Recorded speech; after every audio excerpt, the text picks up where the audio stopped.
Today we will start lectures on design of steel structures. In this first we will go with connections. So we will emphasize on clauses which are given in IS 800. Now for connections actually we have section 10 in which we have bolted as well as welded connections.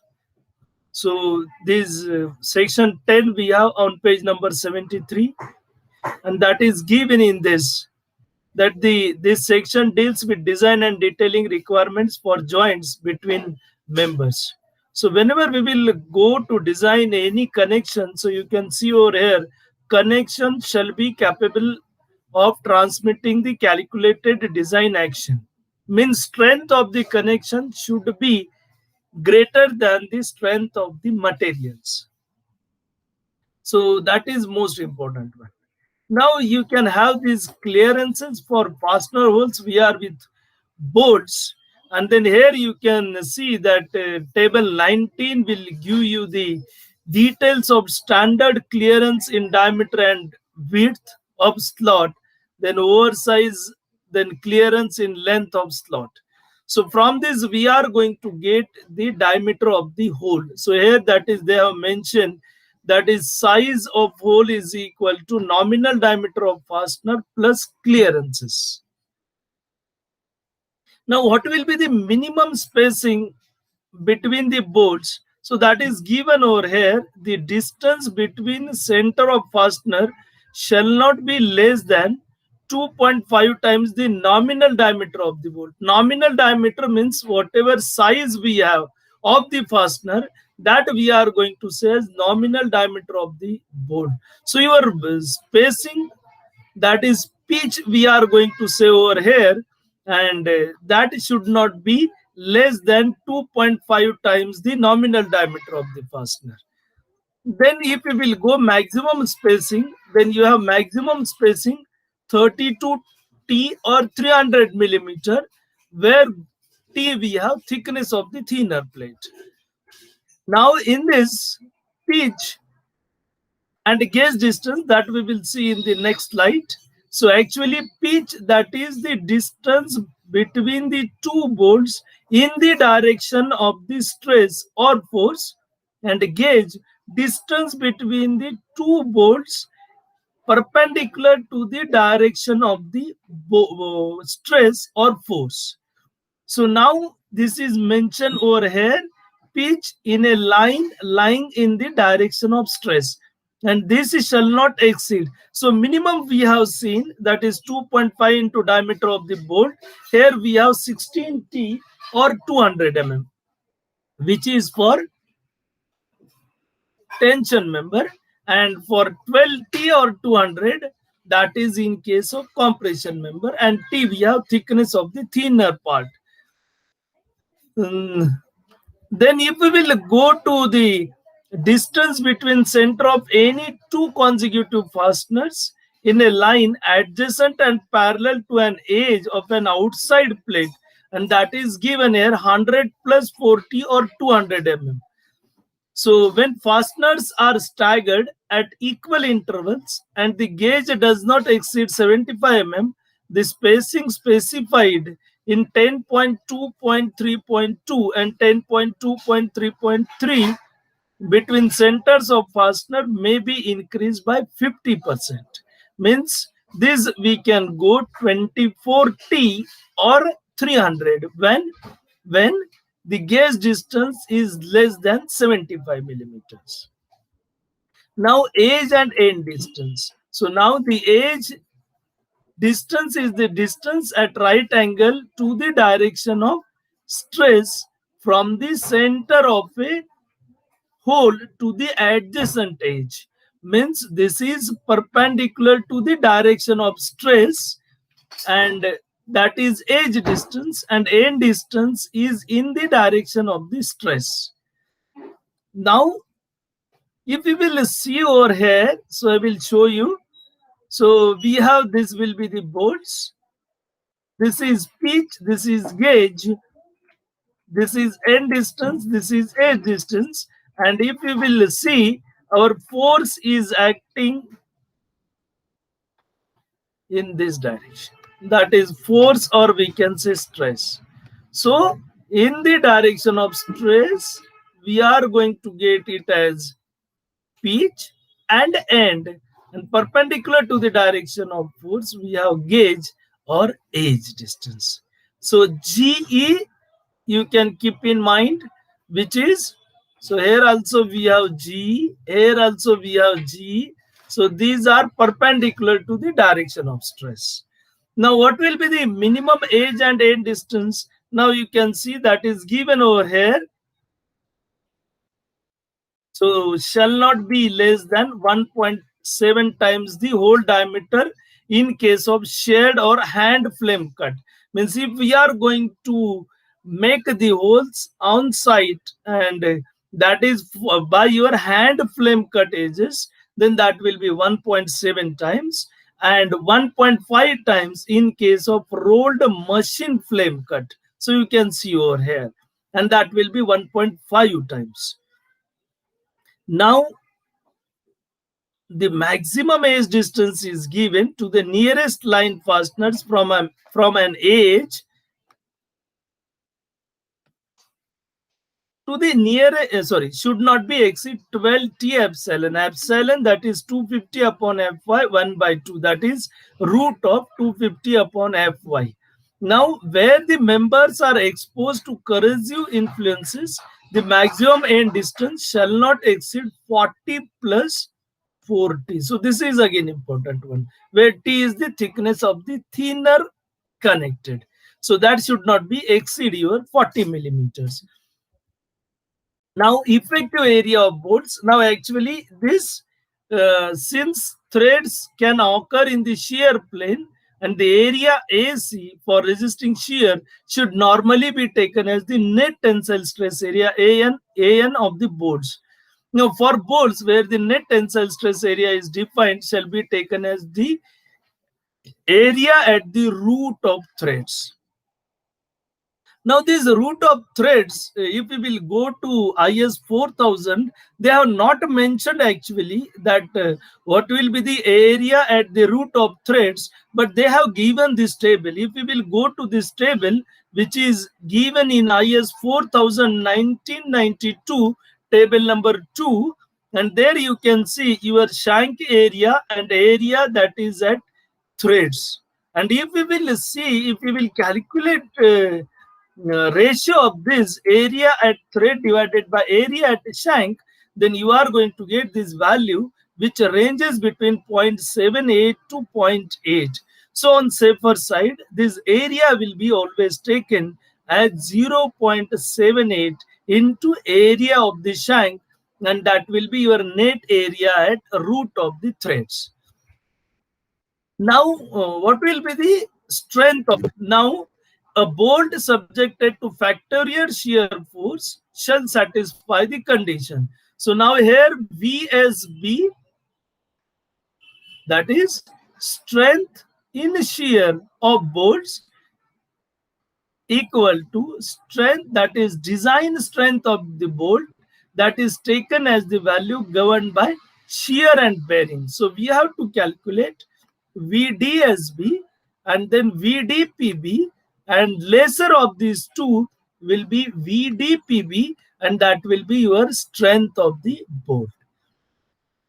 Now 10.3.3, if we will see, then there they have given VDSB, which will be equal to VNSB upon gamma MB. Now VNSB, if we will see, then VNSB we have FU upon root 3 NN ANB plus NS ASB. Now if you have single shear, then you have only one term. It may be NN ANB plus NS ASB. Now S is for your shank and N is for your threads. So you can see this NN, number of shear planes in threads. And we know if we have failure in threads, then my net area will be 0.78 into area of shank. And ASB, you can see, that is plain shank area of the bolt. So likewise, we will get value of VNSB, it may be for single shear or it may be for double shear. And then second we have, that is bearing capacity of the bolt, which will be VDPB. Now, the design bearing strength of the bolt on any plate VDPB, and that will be governed by VDPB upon VNPB upon gamma MB. So this will gives me VDPB, that will be your bolt strength of bolt in bearing. So this is VPPB. Now here S, this is for your shear, and here your B, that is for your bearing. Sorry, bolt. P, that is for your bearing. So B, that is your for your bolt. So now if you will see, we have value that is of V and PB, and VNPB I will get it as 2.5 kb dtfu. Now kb we have smaller of this 1 E upon 3d naught, 2 P upon 3d naught minus 0.25, 3 FUB upon FU, and 4 we have 1. Now E and P, these are given, end and P's distance. D naught is given diameter of the hole, not bolt, and diameter of hole is diameter of bolt plus clearances. Then FUB, that is your ultimate tensile stress of bolt, and Fu, that is of the material, that is of the plate.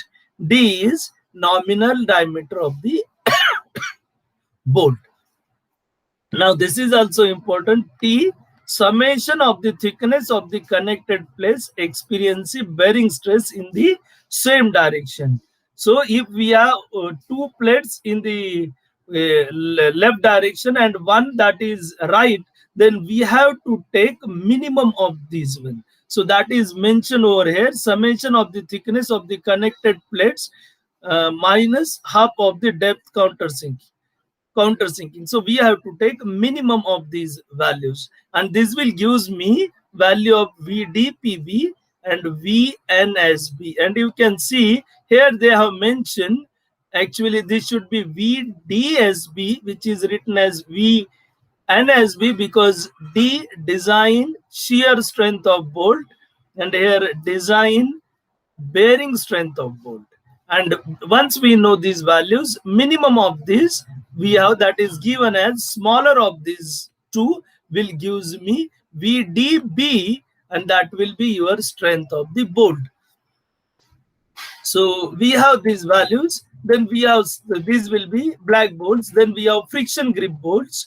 So here I have not gone in detail with friction grip bolts, but if you will see this, then IS 4000 is again mentioned over here. Just we have seen one table from there, and your formula, that is slip resistance, that is given as VDSF, and VDSF they have given VNSF upon gamma MF. So if we will go to table 5, there we are going to get this gamma MO, gamma MF, gamma MB, all these values. And VNSF we will get by using this formula, mu F Ne KB into F naught. And all terms are given over here. This value that is given of slip factor in table 20. So I will not going with detail in friction grip type bolting. Now tension capacity of bolts, we have seen shear and bearing, and out of that we are going to get this value, that is bolt subjected to shear, which should satisfy following. Now if we have bolt in tension, then we have to go for this formula, which is given TB less than or equal to TDB. Again we have TDB, TNB upon gamma MB, and TNB is given by this formula. Then we have bolt subjected to combined shear and torsion. So all these clauses are given in section 10. Go through this. You will get your clauses for different types of capacities. So now we will go to welds. Now here also I am mainly focusing on your strength of the weld. So here we have table 21, which will gives us minimum size of first run, and that depends upon your thickness of thicker part. That is maximum part, thicker part we have, and depending on that we are going to decide minimum size of the weld. Means our minimum size of the weld should not be, or our minimum size of the weld is 3 mm, so my weld should not be less than 3 millimeters. Then end returns are given over here. So fillet welds terminating at the ends or sides or parts should be written continuously along the corners, and this should not be less than twice the size of the weld. This is again important one. Then lap joint, so they have mentioned, so we should have minimum lap, and that is given over here, that 4 times the thickness of the thinner part or 40 millimeter, whichever is more. Then single fillet weld should not be subjected to moment about the longitudinal axis of the weld. Now size of the weld that we have seen, and that is mentioned over here, that not less than 3 millimeter. Then effective throat thickness, so that it will be between 0.7 T or 1 T, where T is the thickness of the thinner part. Now one table that is given, we will see this table where that is given as with that angle value of 0.7 to 1, and that is actually K, which depends upon your angle between the fusion faces, and your value that ranges between 0.7 to 0.5. So here these are mentioned, that is effective throat thickness shall not be less than 3 mm and generally not exceeding 0.7 T or 1 T under special circumstances. So that will range between 0.7 T or 1 T. And here that is given depending upon fusion phases, we have maximum value as 0.7. So different values are given depending upon your angle between the fusion phases. So now effective length of the weld that is given over here. So in practice, the actual length of weld made of the effective length. So here you can see this shown in drawing plus 2 times the weld size. So that will be my effective length, but not less than 4 times the size of the weld. That will be minimum length of the weld. So intermittent welds, and these we are going to provide when our weld length is larger one. So in this case, you can see over here effective length of not less than 4 times the weld size with a minimum of 40 mm. So your intermittent weld should not be less than this.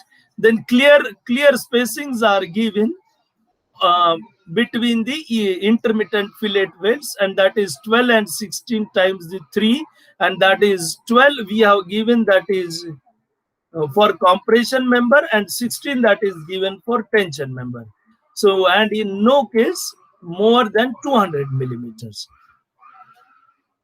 Now if we will go to design stresses in weld, so we know design stresses that is given for welds in table in clause number 10.5.7.1.1, and that is given FWD FWN upon gamma MW, and FWN is FU upon root 3. So FWD I can use directly FU upon root 3 gamma MW, and I already mentioned this gamma MO, gamma MW, gamma F, all these partial factors are given in table 5. Now we know strength equal to stress into area, or area into stress. So here we have taken area of weld into design stress in weld, which is given over here. Now what is area of weld? That is effective throat thickness into length of the weld. Into this will be my area, and we are going to multiply this area, that is design stresses or permissible stresses, which are given in 10.5.7.1.1. So now we are with this. Now we will go to 3 problems.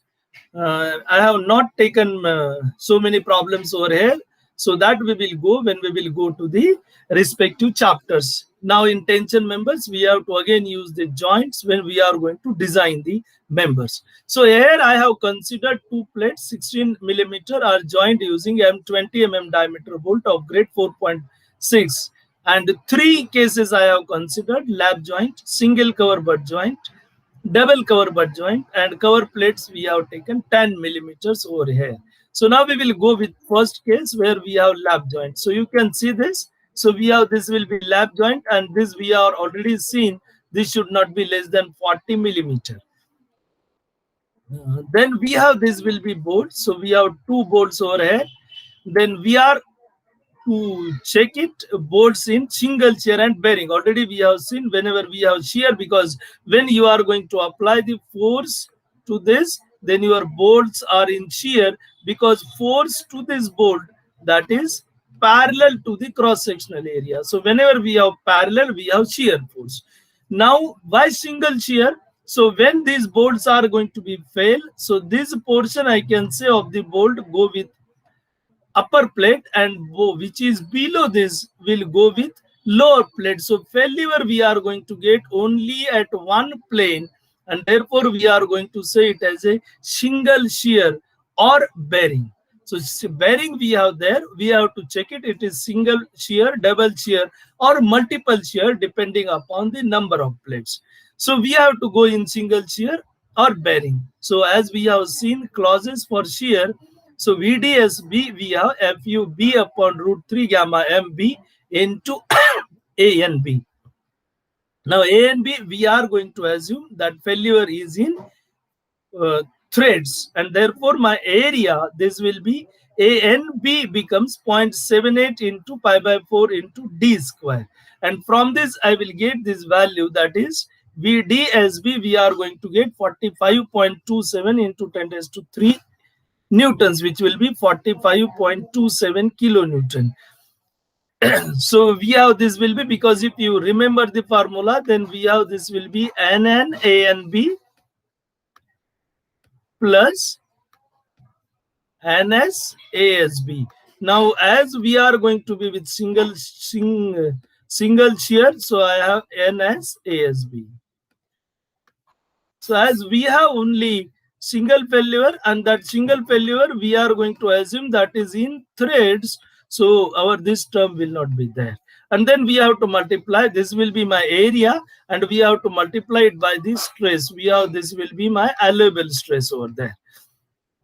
And then I will go to the, this will be my first value, and then I will check it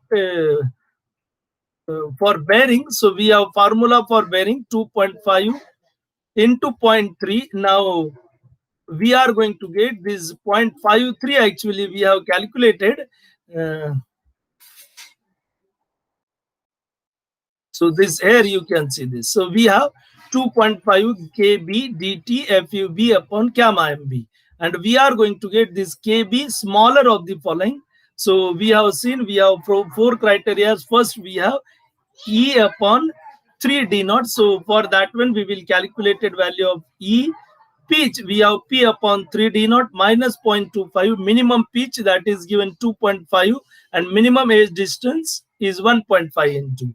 This is diameter of hole, and this is diameter of the bolt. So now we are going to provide E 35 millimeter. We are going to provide pitch 60 millimeter. So when you will put values, we are going to get these four values, and we have to take value minimum of these four. And we have minimum of the four, we have this value, that is equal to 0.53. And substituted this value, VDPB equal to 2.5 kb, we have now 0.53 dt fu upon gamma MB. And from this I will get value 135.98 kilonewton, and we have bolt strength is minimum of 1 and 2, that is minimum we have, that is in single shear, which is 45.27 kilonewtons. Now we will go to the second case where we have single cover butt joint.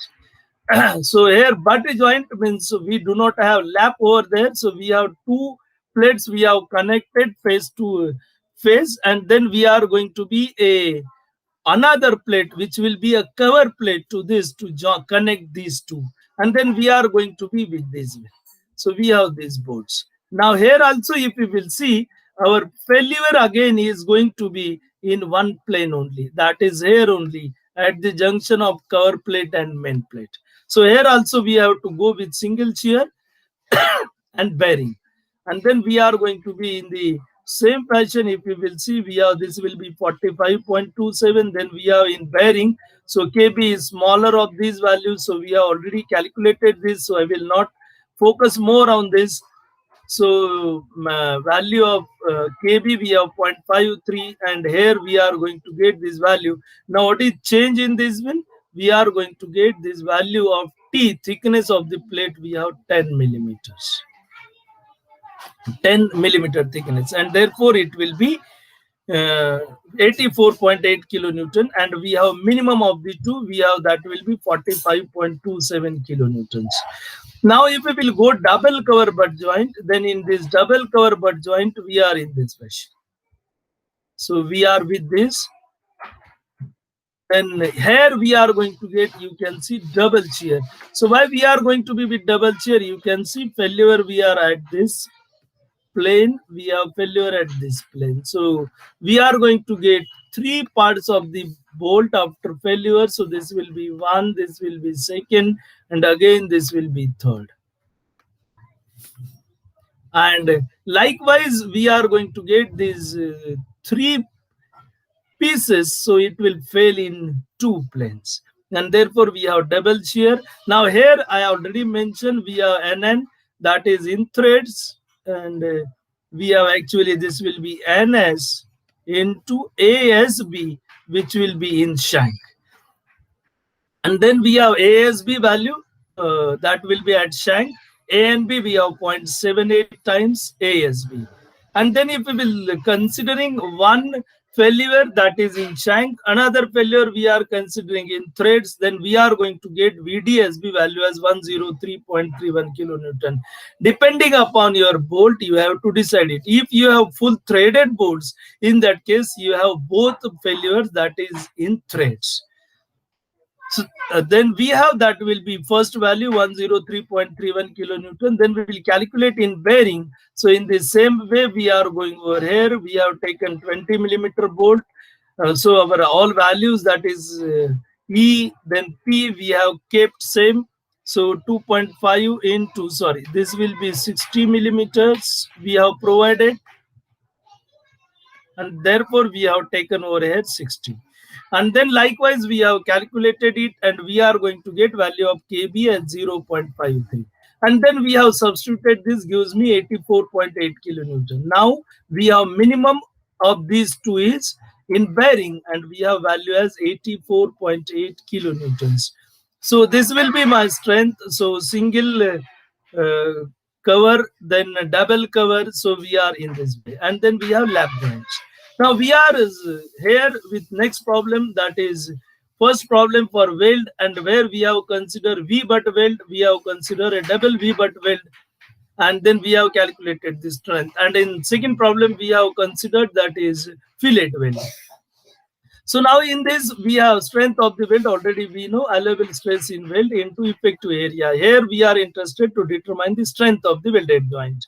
So we have this length of the weld is given 220 millimeter. Now strength of weld we know, that is Fy upon gamma mw into effective throat thickness into length of the weld. So now here we are going to get this as not √3, we have √3 in case of fillet weld. We have here, that is V butt weld. So that is Fy upon gamma mw directly. So now 250 upon 1.25, and this is taken as 5/8. So throat thickness will be taken as, in case of single V butt weld, 5/8 into thickness of the thinner plate, thickness of the plate, and that we are going to be 5/8 into 12 in case of V butt weld. And by substituting this value, we are going to get that strength of weld in V butt weld will be 330 kilonewton. Now, if we will go double V butt weld joint, then here the change is only in effective throat thickness. Here that will be throat thickness of the plate, sorry, thickness of the plate. That will be my effective throat thickness, and that will gives me value that is equal to 528 kilonewton. when it is single V, your throat thickness is 5 by 8 into 12, that is T. And when you have double V but weld, then you have that as T. So this is 5 by 8 into T in case of single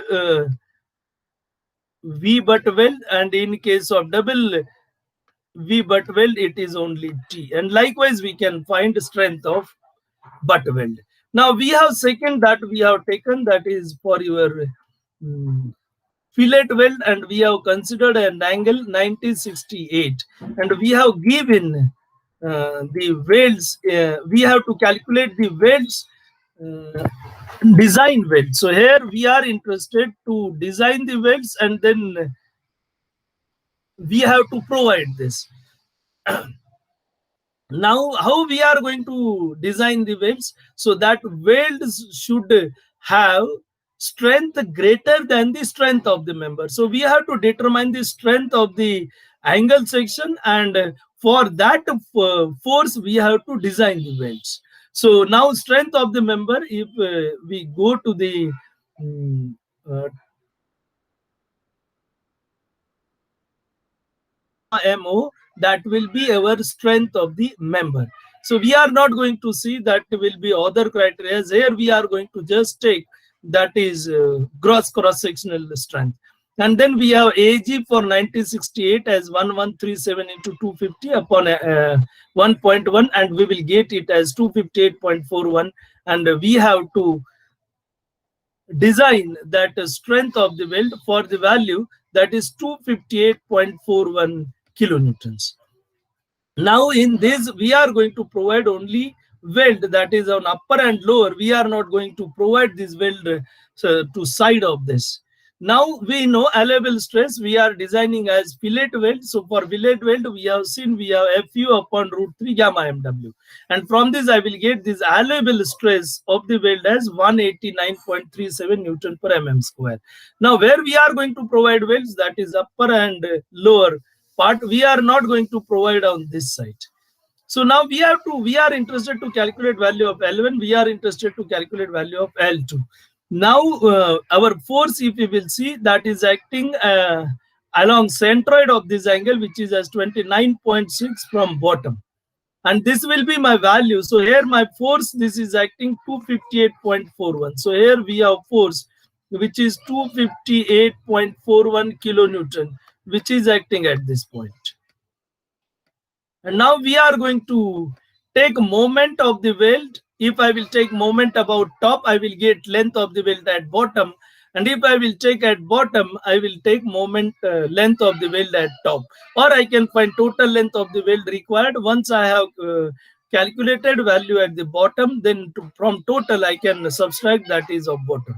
So now moment we are taking at top edge, and we have moment first due to this force, which will be 258.41 into 10 raised to 3, because this is kilonewton, we have to convert it into Newton. So we have into 10 raised to 3, and then we have to multiply its distance from top edge. So we have angle as 90, so we are going to subtract it as 90 minus 29.6, and that should be equal to strength of the weld, which is at bottom, because we have not provided weld down this side. And that will give us now 189.37. This is your allowable stress into 0.7 into 6. We have taken 6 mm weld size, and then we have 0.7 into 6 into L1. So this is my area, that is throat thickness into length of the weld, and into 90, because my force of the, or my strength of the weld will act at this point, and then we have to multiply it by this distance, which is 90, and that will gives me value of L1, which will be 218.04 millimeter, and we will provide it as 220 millimeters. Now I can take moment about bottom edge. So we have 258.41 into 10 raised to 3 into 29.6, and in the same fashion I will get value of L2, which will be 110 millimeter. Now you can have another choice also. You can find total length L is equal to, so I can go likewise also, total length L is equal to, then I have that is 258.41 into 10 raised to 3 258.41 into 10 raised to 3. This will be my force, and then I will multiply it by 10 raised to 3 because we have to convert it into Newton, and then we have divided by 0.7 into 6, which is my throat thickness, and then we have to again multiply it by allowable stress, and that we have 189.37. So we have 189.37, and then I will get total length of the weld required. And once I know total length, I know value of L1, then from this also I can calculate value of L2. So likewise, we can have these problems on connection. So I have not taken more problems on connection. I already mentioned. So we have here interested to know you the how we will go for this connection. So this is all about your problems which are related with your connections. Then we will go second, that is on tension member, next video. So thank you.